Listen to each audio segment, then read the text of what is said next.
Hello, beautiful ladies. Welcome back to Women Hour. And tonight I'm joined by very beautiful woman, Tasha. Thanks for coming back. Hello, thank you. For anyone who loves Tasha, and she is a fan favorite with the commenters, I've noticed since you've joined the crew. You have a piece out about the Barbie movie where you can you read that on Substack. And was it Gen X? What's the name? Sorry. Gen X anecdotes. Gen X anecdotes. Thank you. I'll leave a link to Yeah. that in the description. It's not there yet, but we are not going to talk about the Barbie movie tonight much. No. No. It's all going to come full circle because I want to talk about feminism, and it feels like we talk about feminism every week, but I think I have still the subject has not completely exhausted discussion, new takes, and I had what felt like a new kind of take on what we're seeing. Something just sort of fell into place, and I started to see feminism as like what it is, kind of. And there's, it's a really tired, it's a very 2014 thing to say that, oh, I'm on board with women having votes and women being able to have bank accounts and have jobs, but I'm not into all of the new woke stuff. Even before the word woke, this was like the common take that people had, where we were all very tired of the discussion around catcalling and air conditioning and the very petty quibbles that women were having about their lives. Did you see on Twitter I had a mildly popular tweet, which I kind of regret, as I often do. Every time something gets a lot of attention, it makes me a little bit self-conscious about whether it was really the right thing to say. And there's a lot of what's the word? There's a lot of grifting to be done in the space of women who hate women. Saying something bad about women on Twitter is like a really good way to just farm in the likes.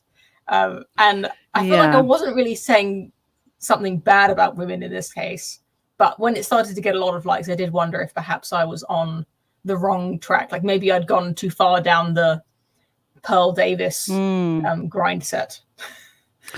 It's not really. I didn't see it, but I'm reading it now. No, this isn't Pearl Davis. If it was Pearl Davis, she'd be saying women should be chained to the sink forever. So this is kind of like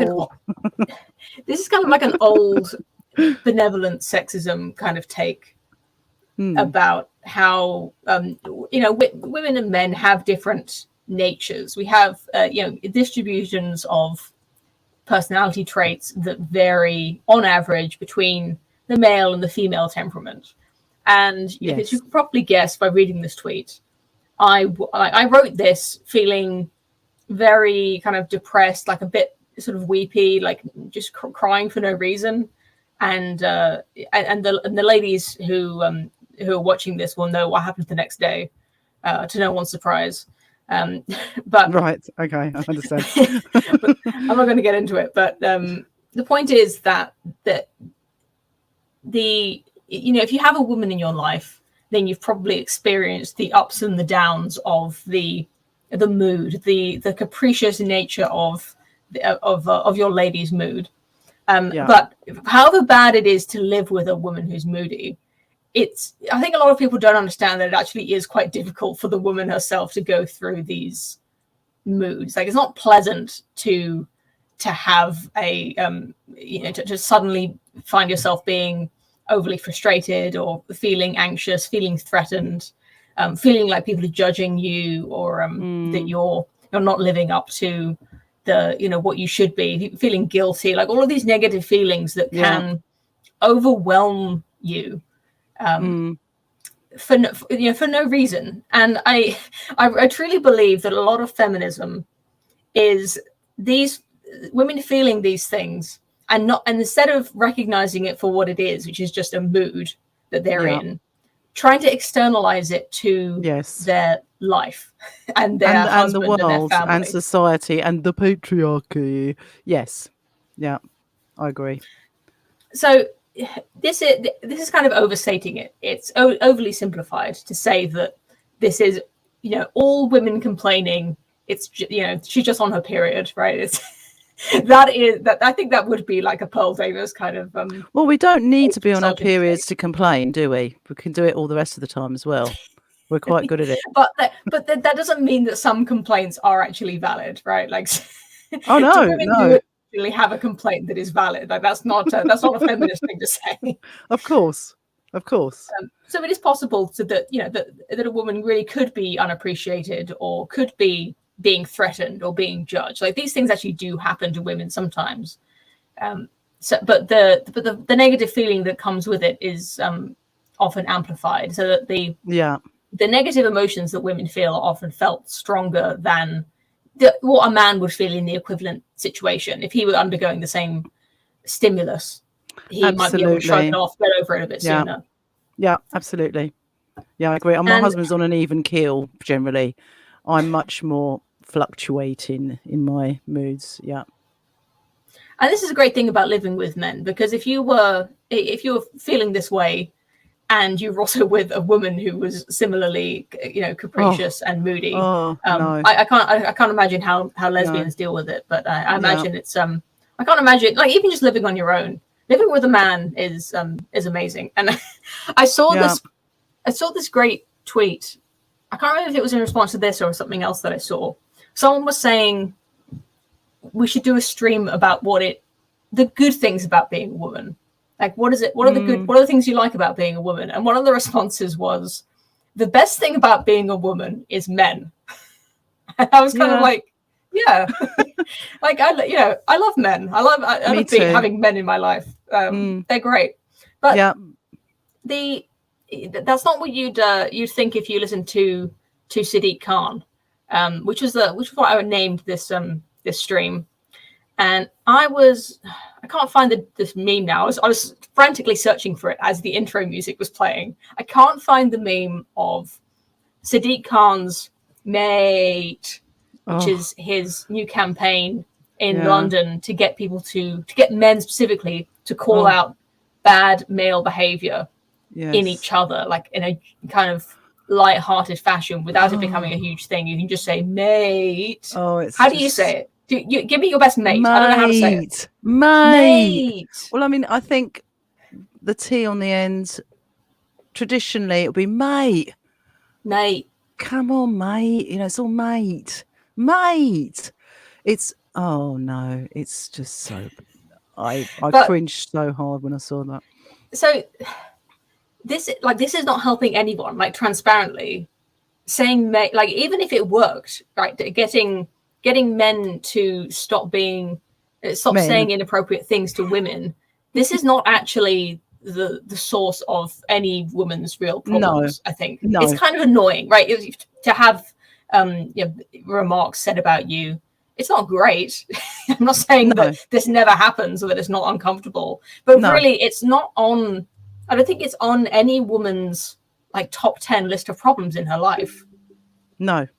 Definitely not. I think, firstly, you can't social engineer people out of some pretty deep instinctual stuff. And also, the whole thing about the conversation about men and this whole thing, like, mate, like calling your mates out if they say something bad. What exactly? Because there's a range of, I watched the clips today. There's a few little videos, and there's one with some guys watching football, and the man says something inappropriate about wanting to slap a woman, and then they one of them, and also that there was another one in the street where a guy says something inappropriate. He starts to stop hassling this woman, and the thing is, and then there's that comedian guy Ramesh, I can't even remember his name, going on about calling your friends out. You have to say something if they say something, even in private conversations. And I'm thinking, saying what though? Because, women, when they get together, tend to talk about men and say terrible things about men. And I'm sure that men, when they get together, need to let off steam as well. And they probably have a good old, and that's a kind of tradition that, has always been the case. It's like, women will go off together and then have a kind of rant about their husbands or the men, and then the men would get together down the pub and they'll have a good old moan, or they will talk about women that they fancy. And that would tend to be like, oh, you know, talking about the things about the woman that they fancy, which is, you know, can be coarse. And I think that there's a class thing going on here as well, because it tends in the ad, it's all like, oh, blokes, innit? Blokes, all right, mate. It's not a bunch of guys in Oxford University going, mate, I don't think you should be speaking to that lady like that. I think that's completely inappropriate. They're not. It's always directed at working class guys. And I think there's a class snobbery there, but also it doesn't. So, and it said, he said something, Sadiq Khan, that, oh, because that language can turn into physical aggression. I don't agree. The thing is, you know, is just because men slag off women or say bad things about women doesn't mean that they're about to go out the next day and physically attack or, you know, sexually abuse a woman. And that, I mean, I remember listening to Camille Paglia about this, and she said something really, you know, she said there's always going to be a small percentage of men who are predators who do those things, those terrible physical things to men. Okay. They're not, this advert isn't going to change that. No amount of brainwashing young boys into thinking they're terrible is going to change that. No amount of Barbie movies or whatever it is going to change that fact. There's a small percentage of men who are psychopaths, okay? And that's just the way it is. And calling out men for just talking about stuff is it basically, I get annoyed about this, and I'm not even a man, so I can't imagine what men must be feeling being bombarded with this narrative all the time. I'm glad that you brought that up, because it's exactly what I wanted to get onto, which is I think the idea of feminism covers a multitude of unrelated things and makes them seem like it calls them all patriarchy and says that they're all the same thing. When in fact, if it's looking at this tweet, which is what I was trying to find, highlighting the hypocrisy of, you know, addressing everyday casual misogyny and not, you know, when there are much worse crimes against women being committed in this country. Of course. And I think when you get to a certain social strata, the very lowest women in our society, their biggest problem is men.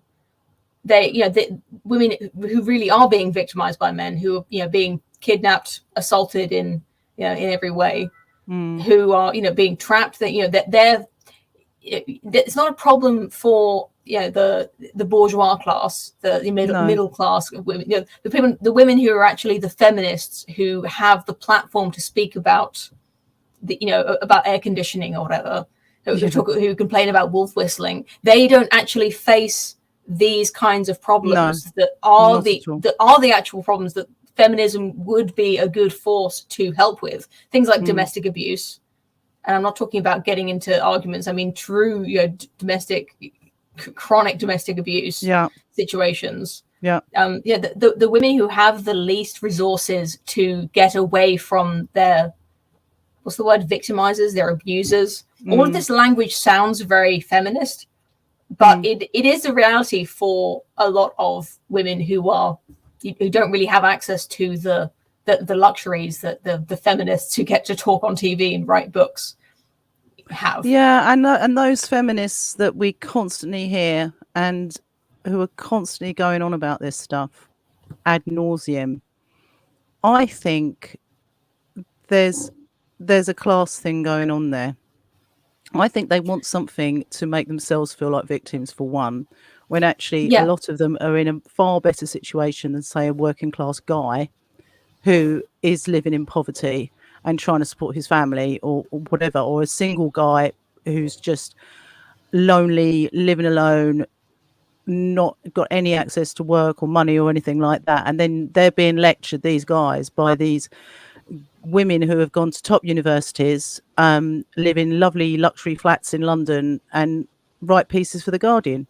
And the whole thing stinks, to be quite honest, because they're always looking down their noses. It's always the sort of, like in the Barbie movie, the builders. Or let's turn that into a thing. Because of course, if a builder whistles at you, that must mean that he's a rapist. What the hell? This is the mentality. Oh, I was so put out today. Someone whistled at me.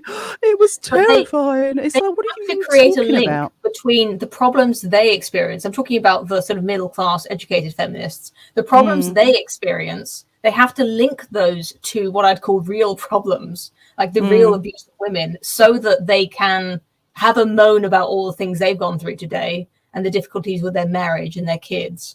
They can have a good old moan about that and write books about that and pretend that it's the same problem as women who are really being victimized. They're privileged, so they want Yeah. to find something that makes them can feel sorry for themselves. I mean, that was the Barbie movie, that whole speech that I wrote. Yeah. I wrote that about in my piece. The speech that woman gives about this sort of laundry list of how she's so put upon, and everything I do is wrong, and I have to be a leader, but then I can't be a leader, and then I have to want this, and I can't be that, and it's so hard. And she says it's literally impossible to be a woman. And I'm thinking, what are you even going on about? And it's obviously the woman who made the movie, who's living in LA, in Hollywood, who's probably living a lovely life. This is appealing to privileged women who want to feel sorry for themselves and have something to complain about, so that they can say, I'm living in this patriarchy and it's I'm just put upon, when they're not put upon at all, and actually they don't care a damn about sort of working class women or men. Actually, I mean, the grooming gang thing was a complete example.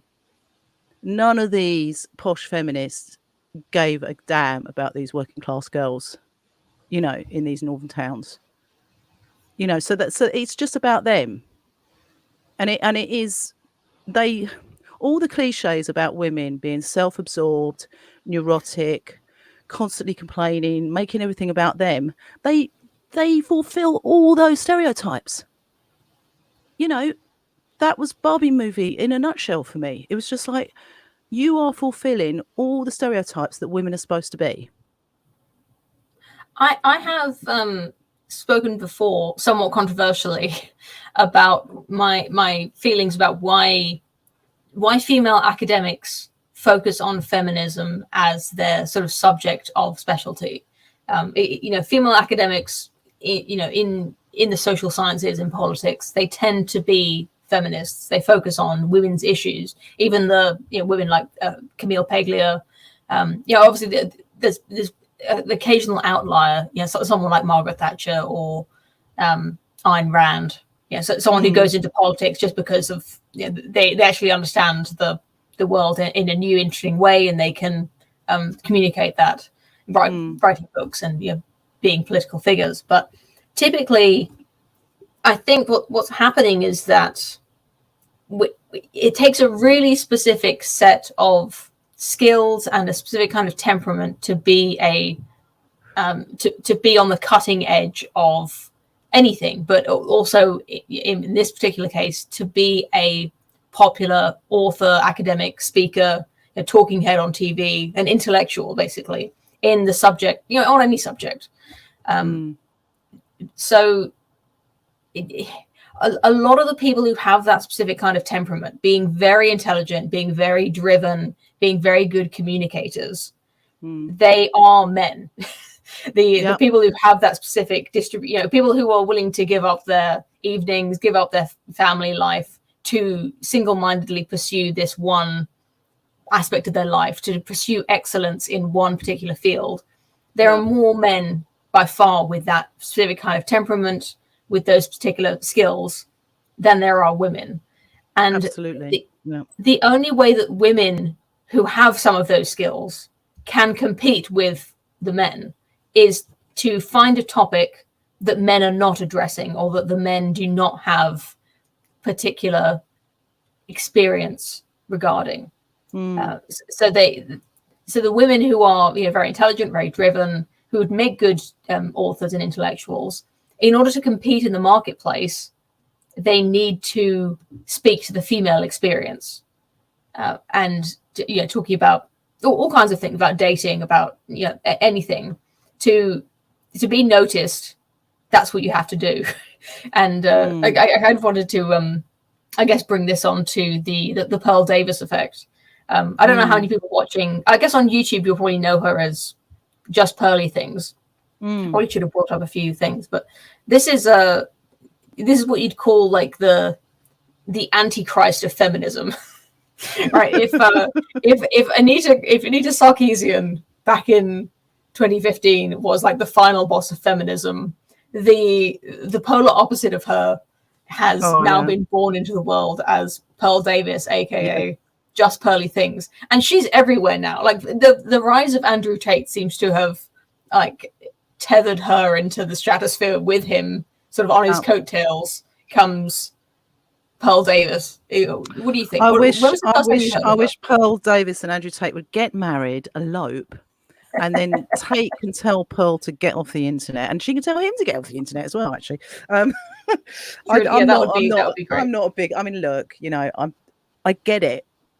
I think they're a product of the time that we're in, and because of the lunacy of feminism, progressivism, wokeness, whatever you want to call this insane narrative, all these narratives that we've been bombarded with and pelted over the head with every single day, it seems, there's going to be a reaction to it. And Pearl and Andrew they were created by this.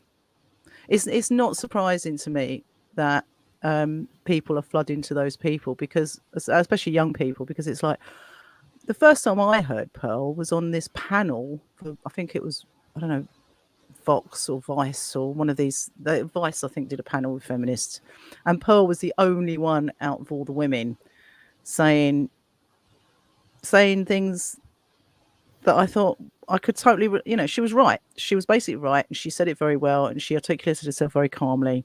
And she basically said to the women there, to their shock and horror, you know, what rights don't you have in society today that men have? I mean, what don't you have? And, you know, obviously the women were outraged that she should suggest such a thing. So, I mean, that's how I kind of found her.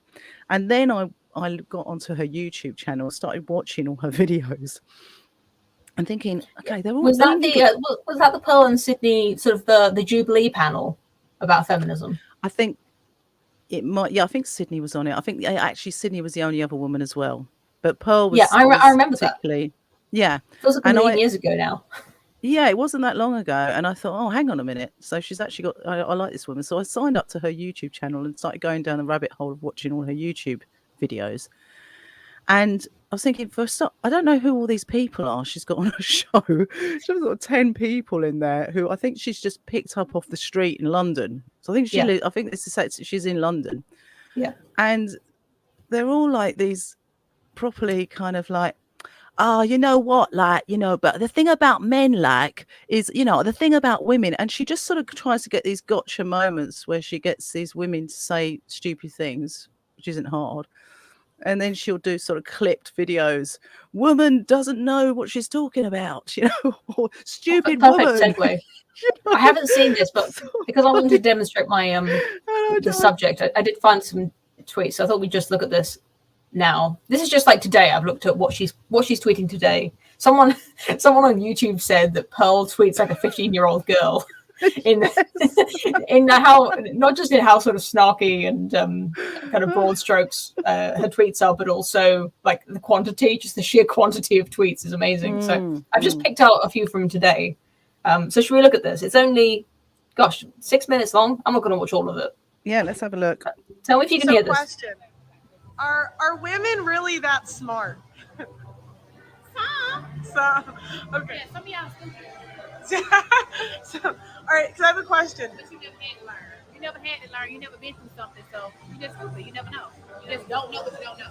So, okay, because I was thinking yesterday, and I was like, women, we always talk about how smart women are, but I can't think of a woman Albert Einstein or Elon Musk. Our equivalent is Kim Kardashian. Okay, do you get the idea? Like yes. It's like you're right. Like a lot of what she said initially was correct, and she was on the she was on the right lines. Yeah, she was just kind of picking up ideas from prominent thinkers, and she was communicating them well, and she would debate pretty well.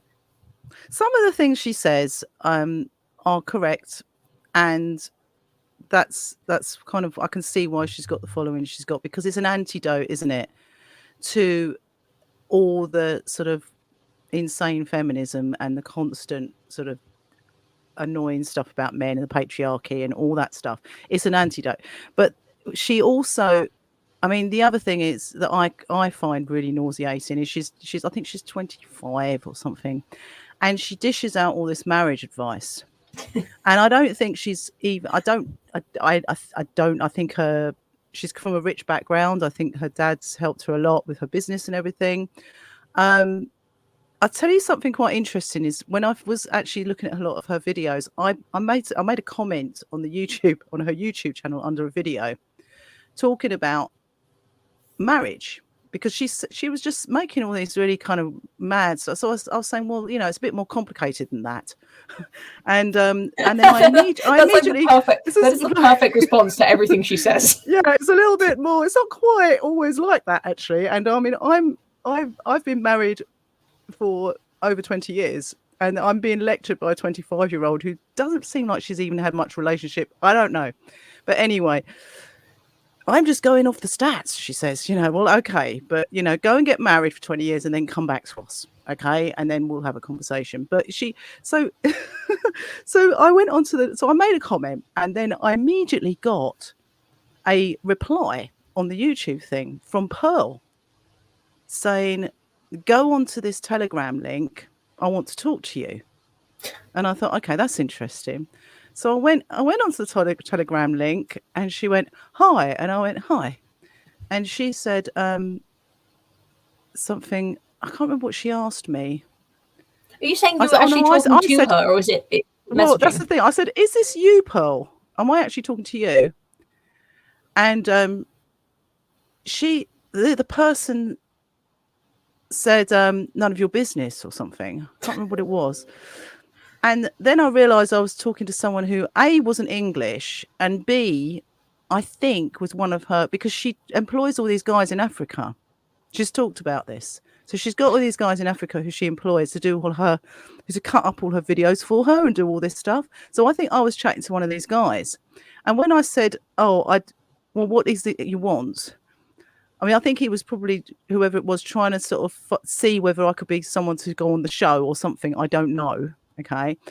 And then he basically told me to F off because I was asking questions. Sure that, he said, go F yourself. And I was like, oh, okay.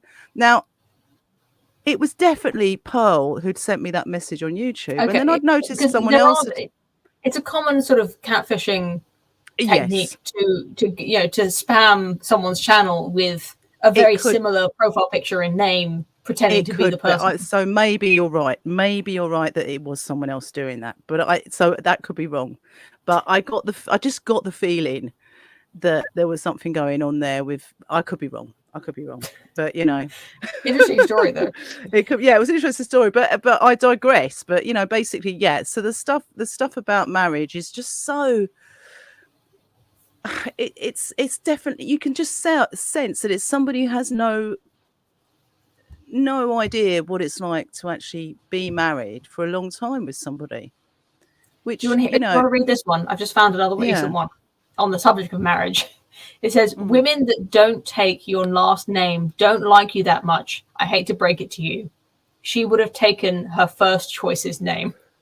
So to take this, to do a meta-analysis of this tweet, that's probably not the right word to use, but to take a view on this, she's speaking directly to men. Like, she knows who her audience is. She's not even pretending that a woman might read this tweet. When she says your last name, she's saying you, male reader. She didn't say men at the beginning. It's just presumed that she knows who her audience is. Yeah. And she's just saying, she's just trying to make men feel insecure if their wives don't have their last name. It's just this completely senseless like taking shots. It's just she's completely trolling, and she's Yes. she's divisive. I think. Yeah, just I gaming really the think. system to get people arguing about it in the comments, Yeah. to get more engagement. And these days, Twitter is monetized so that you can get money from Daddy Elon if you manage to enrage enough people that you get loads of likes and responses. Right. Okay. I it's, didn't know that. Yeah. It's so all the It's incentives. I haven't got any money yet, by the way. Well, I'm also, not but her monetized. followers, it's quite interesting because I said something on. I mean, I've just stopped commenting on her threads because you soon get descended upon by her boys, who, you know, I mean, but what gets me is the dark sort of nihilism. I think I said something about being married, and I said something about, you know, about there's ups and downs to it, but essentially, you know, it's not just black and white, it's give and take for both people, you know, especially when you're with someone for a very long time. You both work at it, and you both make an effort and try it. So I said something along those lines, and then this kid sort of started kind of, you know, what do you know? Oh, he said, oh, you had to go, you're just a typical woman just talking about yourself, aren't you? And I was kind of like, what? You know, and then I said, well, no, actually, I was just saying that, well, actually, to be honest, no, it's not just about me. It's also about my husband, who I love dearly. And then he said, oh, yeah, sure you do. What woman? And then he went off onto this whole rant about how no woman loves her husband, how I'm lying and I'm just self-obsessed, and that how he feels sorry for my husband, you know, all this stuff. And I just thought, and I looked at his profile and I thought, he's a kid, yeah, but what she's feeding is this nihilistic, there is just no there's no chance, because this is what women are like. And the feminists are feeding the same message to women, saying there's no chance for you because this is what men are like. And at the end of the day, it just causes more and more and more sort of animosity and hatred between the sexes. And, you know, I just don't think that's really a healthy way to go, you know, even though she does say a lot of things that are true. I do think she does, but I don't. So there's a really good point, because when there's this philosophy, you know, people call it like the red pill, the manosphere. Like there's a lot of data on the subject of dating, about marriage.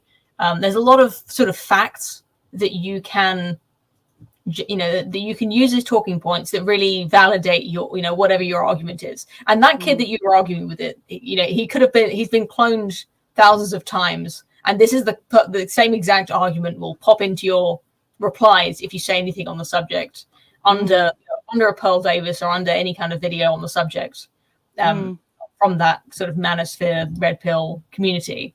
And it's the problem is that they are onto something correct. They have facts that are correct. The data isn't fake. No, you're right. Yeah. Happening. But it loses all the nuance because the people who are talking about it often are inexperienced, or they have, bad experiences. In order to speak with wisdom, you really do have to start using anecdotal arguments to call on your own experiences, people in your life, even to call on, I don't know, works of literature and art. There's more to life than just the facts. And I know that makes me sound like some kind of facts don't care about your feelings denialist, like I'm just like this is one big cope. But real life on an individual level is really peculiar, and it's full of color, full of unexpected things that you never thought would happen to you. We were chatting about this a few weeks ago. I don't know if you remember, where it's so easy to get lost in the dating arguments. People saying there's really no hope for romance. Marriage is a scam. Sad. It's so sad. The problem is that they kind of are onto some. They've stumbled onto something that is true, but when you when you fall in love in your real life, everyone it happens to, everyone who's in love, it feels like a miracle. It's not what you were looking for. It's not what you expected to find. That's just And to do with love. it's nothing to do with something every aspect of life. wonderful. It's something wonderful. And When you and zoom down to the individual level, life is extremely strange. yes, You know, yes. it's not. It doesn't really follow that. You know, there are patterns when you look at groups, but for each individual person, it's not a spreadsheet. You know, I mean, you can't honestly. You know, try putting a poem on a spreadsheet or a piece of music or looking at a sunset. Well, let's crunch the data on sunsets.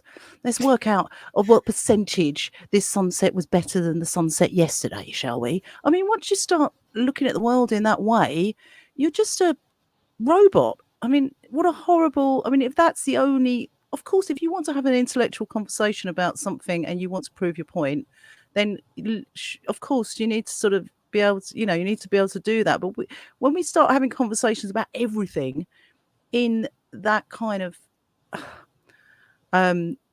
just everything's data and everything is just, you know, it's black and white. percentages, and It's either your wife hates you, or she's the exact like perfect trad wife. I think there's more to the world. There is a magic to things. There is, you know, I'm not a religious person, but there is something more and something greater and something that should have meaning and inspire us. And I just think when I see a lot of these Zoomer kids, I just, you know, obviously not all of them, I'm not talking about everybody, but I just, you know, that like that kid, I just felt really, really sad because it's that, and I understand that, you know, it's a mess. And I think a lot of that's down to feminism and a lot of other factors in our life. People, it's like they've been hollowed out. And they talk about dating like a list, a checklist. And Pearl's very like that as well. The way, you know, it's not that what she's saying is wrong. She says a lot of things that are right. But when it comes down to actually the reality of it, she doesn't know. She's 25. She's got no experience of what it is to be married for a long time with another person and all of what that entails. You know, sorry, that's my. This is a midwit meme that I saw. Saddens me. It really does. It's exactly what you were just saying. It's right. You must be familiar with the midwit. You know, yes, bell curve, the normal distribution of intelligence in the. You know, you get the people who are smart enough to tangle themselves up in ideological nonsense, and then you get the truly smart people who end up with the same opinion as the extremely stupid people. Yeah. So this one just says, love is mysterious and real. And the midwit, the guy you were arguing with in the comment section, says, no, you need to care about the statistical probability of finding a high-level man-woman, something, pair bonding, empty egg carton tattoos, list of requirements, none of which remotely approximate authentic connection. And oh, by the way, it's gay to have intelligent conversations with your opposite sex partner. Yeah, well, good luck with that. Good luck. That's all I can say. You know, I mean, it's sad, and it's not their fault. You know, I think I sleep at night by believing that these people this is just the persona that they use online, and in the real life world, they'll either get over it or they're already over it, and they're just trolling in the comments for their own amusement, and they don't they think that they believe it, right? They're not actually lying, but the way that they act in the universe, the way that they spend their day-to-day life does not actually reflect all of these crazy very pessimistic views that they pretend to have when they argue online. Well, people put a persona on, don't they, when they go online? Yeah. So they just want to be cool, right? They want other people to think they're smart. Yeah, absolutely. But I mean, I'd like to think that people are going out in the real world and meeting. I mean, I remember, I think I might have spoken about this before, but I remember listening to Sargon talking to a couple of these kind of red pill, I don't even know what the expression is. These guys, these new modern Zoomer type guys who are kind of giving out advice to men to try and get with as many women as possible. They're sort of like, you know, I don't know what they call, you know, the pickup artist type things, you know, and you know, these were young American guys, and Sargon was just saying, but it's not a transaction. And they were going, but it is a transaction. He's going, well, look, I've been married for years. And then he talked about his wife in you know, and he said, when I met her, I had no money. And, you know, we fell in love. And, you know, and you can see the comments like, oh, God, what's he talking? He was going, but no, actually, it means something. And, you know, and the way that he described that connection between two people when they meet, and how people met back then, which is how I met my husband, you know, it's you meet people you in real life, and you have a connection or a spark. And then, you know, and I know that maybe because of feminism, you know, maybe nowadays young women are just like really that unbearable and insufferable to me. I don't know. I don't know what's going on now for these two guys to not even understand the concept that you could meet someone and connect and get on really well and have a really like want to see each other again and feel, you know, fall in love. I mean, that concept is just like, oh, you old, you know, there's something wrong with you to say that. Or, you know, I just find that's just so sad to me. I wonder if you've ever read Richard Feynman's letters to his wife. You know, people used to write these things called letters when they're in love with someone, even if they were married to them. You know, they yes. Before there was tweeting and WhatsApp, you could write down words on a page that you're you know, if you were living apart from someone and you wanted to stay in contact. It's a really lovely thing to have a letter that you can read years after the fact.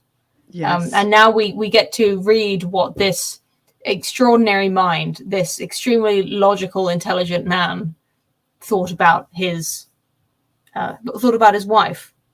And I think I cried last time I read this, so I hope I don't cry on the channel. But because of what we're talking about, I feel like everyone would benefit from hearing this, because I know even if I tell people to read it, they won't actually read it. You know, they're not going to look it up. Even if I put a link in the comments in the description, they still won't read it. So I'm gonna have to read it on the channel, because I think it's it speaks to what we've been just exactly what you're saying about that Sargon interview.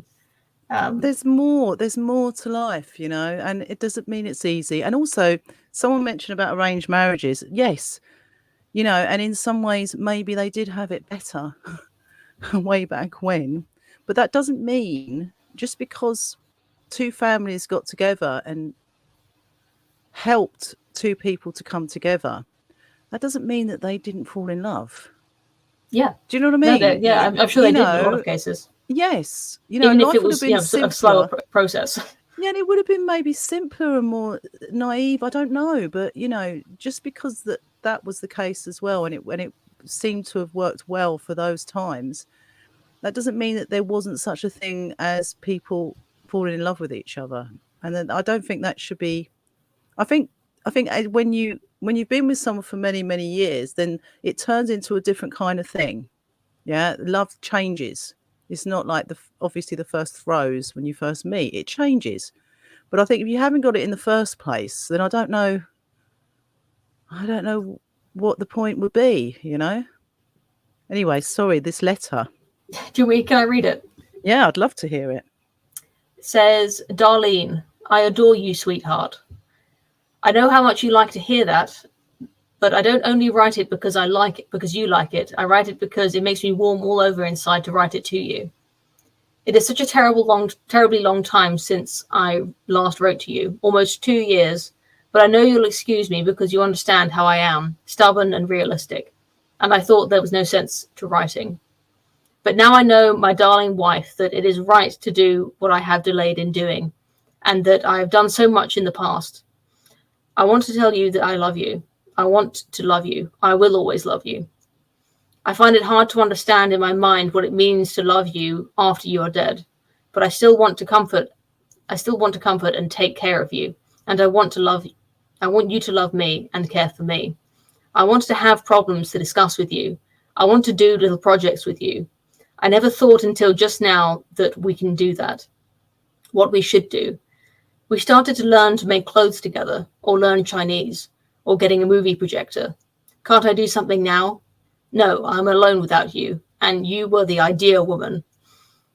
and general instigator of all our wild adventures. When you were sick, you worried because you could not give me something that you wanted to, and I thought I needed. You needn't have worried. Just as I told you then, there was no real need because I loved you in so many ways so much. And now it is clearly even more true. You can give me nothing now yet. I love you so that you stand in my way of loving anyone else. But I want you to stand there. You dead are so much better than anyone else alive. Whew. I know you will assure me that I'm foolish and that you want me to have a full happiness and don't want to be in my way. I'll bet you are surprised that I don't even have a girlfriend, except you, sweetheart, after 2 years. But you can't help it, darling, nor can I. I don't understand it. For I have met many girls and many nice ones, and I don't want to remain alone. But in 2 or 3 meetings, they all seem ashes. You alone are left to me. You are real. My darling wife, I do adore you. I love my wife. My wife is dead. Rich. P.S. Please excuse my not mailing this. I don't know your new address. Oh gosh. Wow. That's whew. Well, sorry, I can't read very elegantly, but no. But you know, I mean, it's the least logical thing in the world to be in love with someone who is now dead, and to write a letter to someone who's died. In fact, doesn't it doesn't make any logical sense. There's no utility in it. But it's. But I also think that when men love, there's something. If a man actually, this is hard to say. When a man does actually find someone and he's kind of on a deep level decided this is the one that I love and this is the one I want to be with, there is not a lot that can deter him from. He may not say it. He may not be sort of pouring out, because men just don't really. They're not feely talky, generally speaking. But there's that loyalty thing, that I've noticed, and I think that speaks to that feeling. We're constantly bombarded with stories of divorces. We're constantly bombarded with stories of terrible relationships and women treating men terribly and vice versa, depending on what side of the fence you're talking about this. And there must be marriages out there that work, because I know I'm in one, and that no marriage is perfect. But I remember getting on a bus one day and I had my daughter in a buggy and I got on a bus and I sat downstairs and there was this old couple there looking at her going, oh, isn't she lovely? And I started chatting to them and they were probably in their late 60s, and then they started making fun of each other. And it was just so funny. Like, she was going, you see what I've got to put up with? And he's going, oh, it's nothing compared to you. And then he's going, I've had years of this. And she's going, I know. And then they sort of chuckling away. They were kind of like really having a go at each other, but chuckling away. And then they sort of looked at each other and held hands. And he said, no one else will put up with us, really, except for us. And I just that's exactly what it is. And that's what I think that with my husband. It's kind of like, I think everyone thinks that. With all the ups and downs and everything else, and it's not perfect, and life's not perfect, and nor will it ever be. There's just something in that companionship and passage of time, sharing that passage of time with somebody, that if you can, I just thought these two were brilliant because they were just having such a laugh, like kind of mocking each other, but you could tell that they really loved each other. And it was, and I just thought that was just brilliant.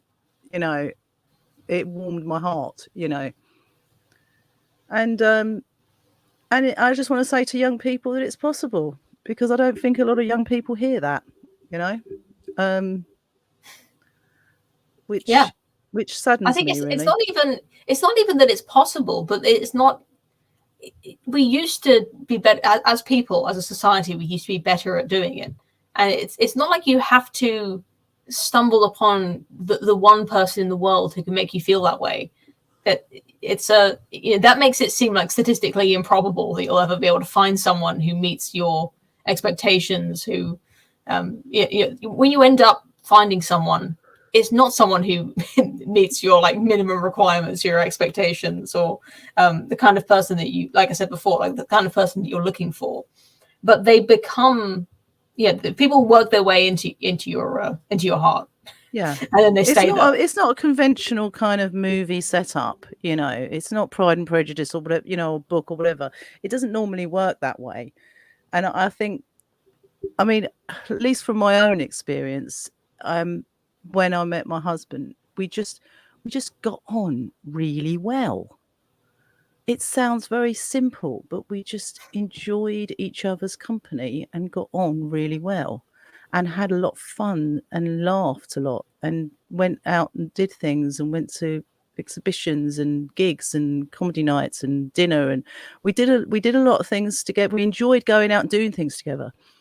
And I think that just on a basic level, it just sounds very simple, but find someone who you could get on with. There's got to be a way for that to be possible for people. I mean, maybe, we've diverted a long way from our initial topic, and I was just going to get on to super chats, but before we do, I wonder if there's anything you wanted to say back around to what we started with, May and misogyny, feminism. The mate thing is just another little slice of propaganda to just kind of just it's that dripping tap between the sexes, isn't it? Yes, it's a dripping tap of just putting this idea into women's heads that, look, this is what men are like, and then they're encouraging men to police their friends' language in private and what they talk about. And it never goes the other way. You're not going to find a mate of a bunch of women saying horrible things about men. That advert is never going to come up, is it? Hey, ladies, maybe don't let your female friends lie or cheat, or, do you know what I mean? Or whatever. I wonder what you think about this, because women, as you describe, women talk about, they'll say bad things about their husbands, about their partners. They'll say bad things about their kids a lot as well. People who they obviously love dearly, who are very special to them, but it's kind of taken as for granted by the other women in the room in that kind of gathering that all of these complaints are only in the context of a fiercely loving relationship. Yes. Which I think that is an important nuance, but I also don't like it when women complain about their husbands, even if it's just women listening, and even women complaining about their kids to some extent. I feel it's like too negative. Like it's like we've got enough problems to deal with without hearing yours. Like, why don't you tell me something nice about your kids? I find it awkward as well, because normally I know the husband, and it's normally a good guy. I mean, that seems to be the paradigm, and I'm hearing all these gripes, and it's just normally kind of it's that stuff about cleaning the house or not helping with this or doing this or not doing this enough, or whatever it is that moaning. I don't really feel comfortable about it, but I think it's just letting off. I guess that I think that's as old as the hills. Women getting together. Yes, that is not new. I think women have been doing that for as long as I don't think that's new. And I think if it's just a kind of getting off steam and having a bit of a moan, then it's okay. I mean, you don't really want to hear it, but it's kind of like, okay, let off your steam, have a cup of tea, sit down. And as you said right at the beginning about our moods, we do need to do that a lot more than men. I think we kind of up and down and have our sort of days where it's interesting what you were saying about like P&T as well, because that's something I can relate to a lot. But there was something you said right at the beginning about that, which I wanted to refer back to, was it's not, you said it's not always completely irrational. And that's really interesting, because I remember I had a boyfriend many years ago who I used to dump every month. and eventually, eventually, when I did actually finish it completely, I realised that my feelings that I'd had every month were exactly right about him. It turned out he'd been with other women and things like that. So I think my instincts were correct. So there was somehow, even though generally speaking, those times where you're kind of like can be completely irrational and over the top. There are times when it can be pointing at something actually really real as well. Yeah, so it's difficult. Like, it's not always wrong, There's an expression about women's intuition, as if women have some kind of access to this extra sensory perception. The definition of intuition, I think, is when you make a decision or a judgment without knowing how you came to that decision or to that judgment. It seems random, but it just because you can't point at, like, this is the list of reasons why I shouldn't be with this guy. Sometimes your gut feeling is wiser than your functioning brain, and you can your brain can come up with all kinds of justifications to ignore. I was correct that feeling. That feeling was correct about him for sure. And I also think with the woman's intuition thing, definitely when it comes to your children, especially when they're babies, I mean that really hit me strong. And my husband, he couldn't quite believe. He was just saying, you woke up just before she did, and I'm a really deep sleeper normally, but when she was asleep, my eyes would just go ping, and I just sort of, that whole connection you have with your baby or your toddler, or you just kind of sense things, or when they're hungry, or all these things. So there is such a thing as women's intuition for sure. And it's just that everything's become weaponized with feminism to be directed against men rather than to be honed in order to kind of collaborate and work alongside men, which is what we're supposed to be doing. That's my thoughts on it. Like, men and women are supposed to be, we're yin and yang. We're supposed to work together. We work well together. We're supposed to support each other. We're supposed to, also annoy each other sometimes. There's all those dynamics, but we've just been conditioned to hate each other. And I think terrible. I kind of had this this analogy in mind years ago when that show Chernobyl came out, about the Chernobyl nuclear disaster in Soviet Ukraine, and I was kind of likening the male and the female ways of interpreting information and experiencing the world, where it's often said that women are more sensitive, which sounds like it on its own is like a bad thing, because when something really bad happens, it hits, the women just can't function. It's so upsetting that they cannot continue, operating rationally. Which is I'm putting it in stark terms, but compared to men, they're more sensitive in the sense that they have difficulty when the going gets tough.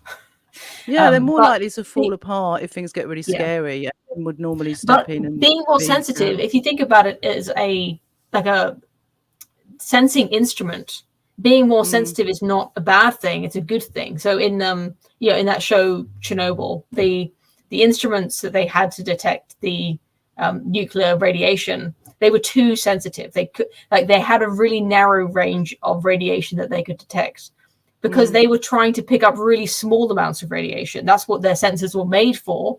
Because if you've got like a small leak, or you've got something that's mildly radioactive, you need a really sensitive instrument to find that. But when there was a huge meltdown, that sensitive instrument maxed out at, what was the meme? It was like 4.66 randogens. People who've seen the show will know what I'm talking about. Yeah, I've not seen it. It maxed out. It was constantly measuring the maximum range that it could. It didn't go any higher than that, because it was a sensitive instrument. It wasn't built to detect really strong things.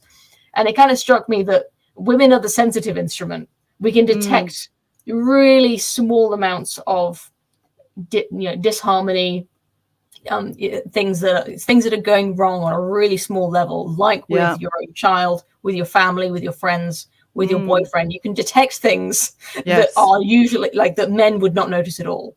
Yes, absolutely. Yeah. But then And on the other hand, you'll be overwhelmed when things go really wrong. But I mean, it's, you know, it stands to reason that from, you know, that there are men and women, and this is how humanity is, right? So for thousands of years, there's been the man and there's been the woman, and this is how we make babies and create humans. So it just stands to reason that those two humans need each other, and their differences. So where, and you know this if you're in a long marriage and you make it work, is there's things that I'm absolutely rubbish at that my husband's really good at. And there's things that I'm really good at that he's rubbish at. And instead of me complaining about the things that he's rubbish at and him complaining about the things I'm rubbish at, why don't we just work? And we figured this out a little while ago. Why don't you just work to your strengths and don't sweat the other stuff? You know, and I think a lot of feminism is, oh, they're like this and they're like that and they're like that. Whereas the men just have to shut up, and they're not allowed to say, well, why are women like this and why are women like that? When really what we ought to be doing is, well, actually, when you get these two people together, it's supposed to be, especially when you've got kids, you do start to notice that there's a synchronicity and a symbiosis that works. It's like where I'm lacking, my husband picks up, and where he's lacking, I pick up. So between us, we kind of have the right dynamics for our kid. You know, do you know what I mean? And it all kind of works. That's why this kind of this modern thing of killing the family and setting the sexes against each other is just so stupid and wrong-headed, because actually when you get it right, it works and it feels right, and there's a reason for that. It's been like that for thousands of years. It's supposed to feel right, you know. Millions. Millions.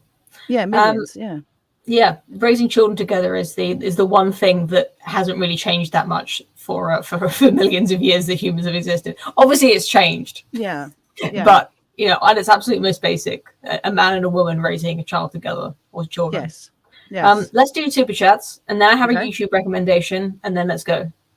All right. Okay. From our loyal patron DRT, excuse me. Howdy, Women's Hour.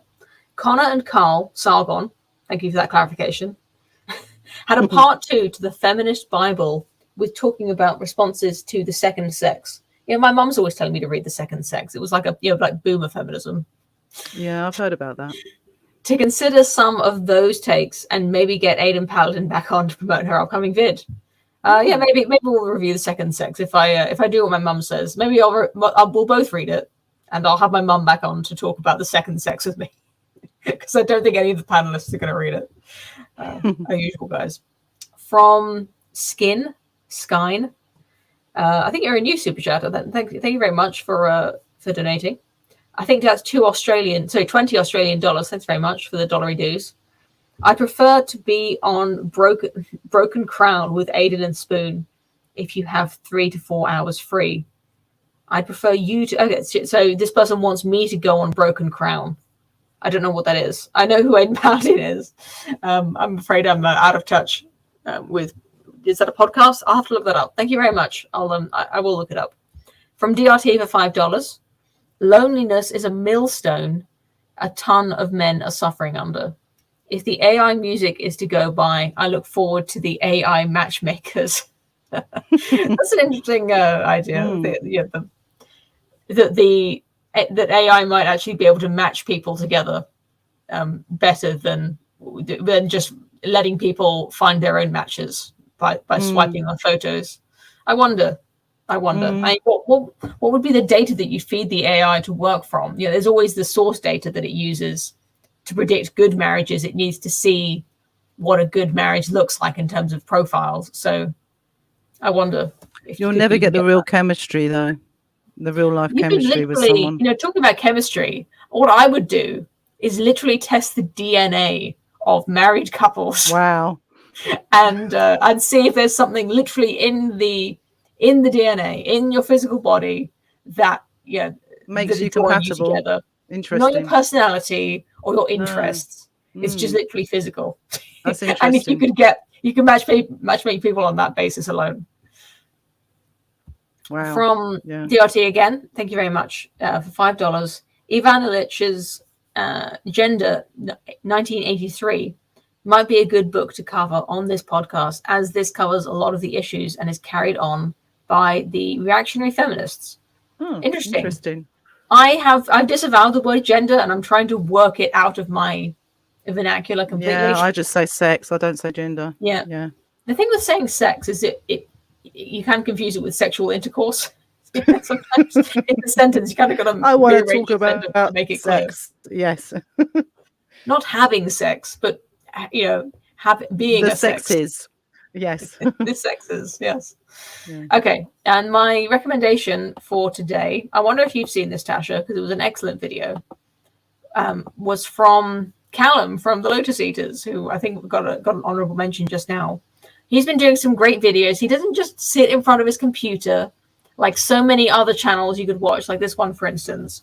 He doesn't just spout off in front of a webcam with a microphone. He actually goes to places, I didn't know this. Talks to people, looks at things. He finds data. It's like a mini documentary, every one of his episodes. And you can see I'm a loyal viewer from I didn't know about this.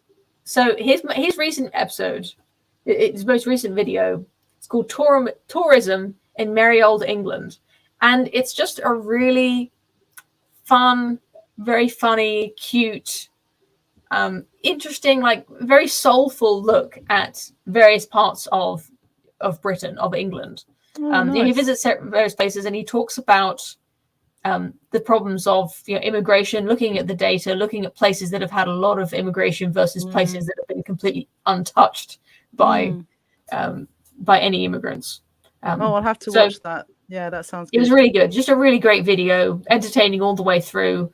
Usually when I watch YouTube, it's just on in the background and I'm doing chores or whatever. Yeah. But this is a 40-minute video that I was happy to actually sit down, like an episode of, like a film I was watching. You just sit down with my husband, we're watching it, we're having a laugh together and really enjoying it. It's like an actual and like well-produced entertainment. It's not just background noise.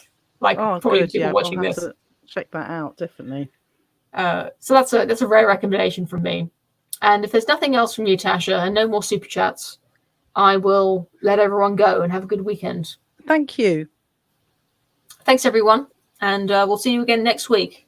I'm trying to produce actual videos, but I've got so many projects going on at the moment, and I just can never find the motivation to actually sit down and do it. But I will start making videos again one day. So please eagerly await those, because if I don't get a big response from people watching them, I just won't. I just know I won't make them.